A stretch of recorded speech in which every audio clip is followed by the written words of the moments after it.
On this RV short, we're going to go over the different setups for different campgrounds. As you get into a camp spot, you have different configurations. Of course, you have boondocking where you don't have any hookups, and we're going to go over the different hookups that you might have in different campgrounds. So it's very important to know what kind of setup you have at different campgrounds, and this particular campground is electric only. So what that means is you just have the place to hook up your electric. It actually has, this place has 50 and 30 amp hookups, which is good. That's important to know that.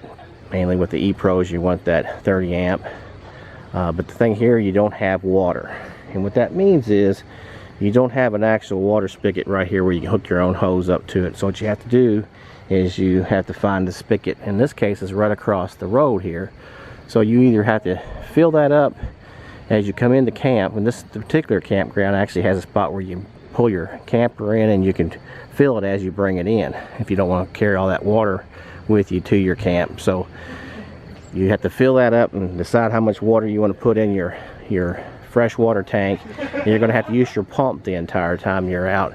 Anytime you need water, that pump's going to keep the pressurized water in. So on this type campground that we have here, it's a campground that has electric and water, and don't have a sewage hookup, so it's not completely a full campsite. But and this is the first time we've stayed in a pull through. So this is a pull through, and then like I say, these over here you can see they're back end types, so that's something we've never stayed in a pull through, so it's kind of nice just to pull in and do a quick level up, and you can pull right on out when you're ready to leave. And we're here for a short time, so we just left the tow vehicle hooked up. Our next kind of site is a boondocking site, and in this case it's a harvest host. There's no hookups. It's strictly a place to park, and there's no place to dump in most cases. So you just pretty much park on an area, and that's about it, and move on the next day.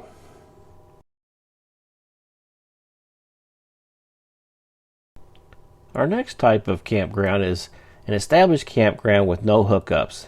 This is an example of it here at Mammoth Cave National Park in Kentucky.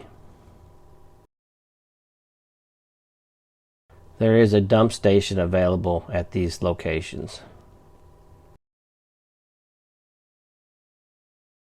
So going over the different camping configurations, this is the first time I've ever had a full service campground. And this was what this is you have electric, water, and sewer hookup. I'm not sure if I'll ever do this again. It's convenient, but it's also, in this case, it's $10 more a day. If you stay 2 days, that's 20 bucks.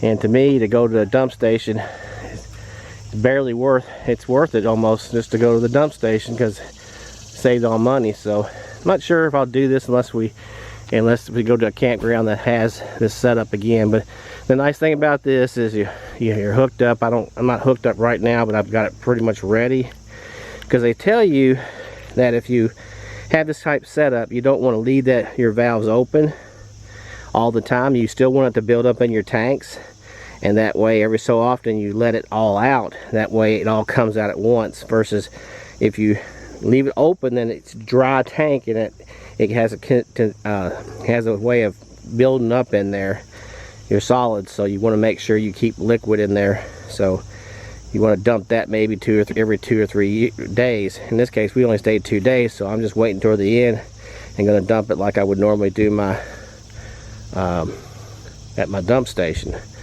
So looking around at the other part of the campground, like I say, this is full service, and you'll have this on some of these. I know in Kentucky we have certain loops, like this whole, I'll call them lollipops here at Dale Hollow, but that's one big loop.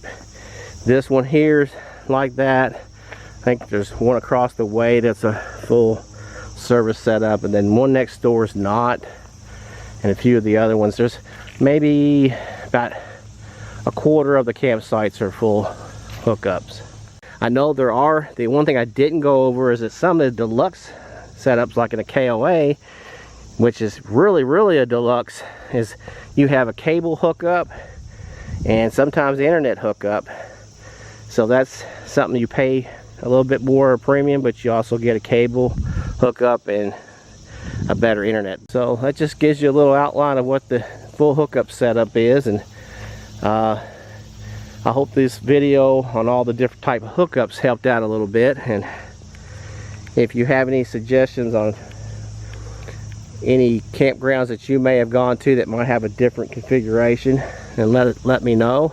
That's about all I have, and see you next time on one of these videos.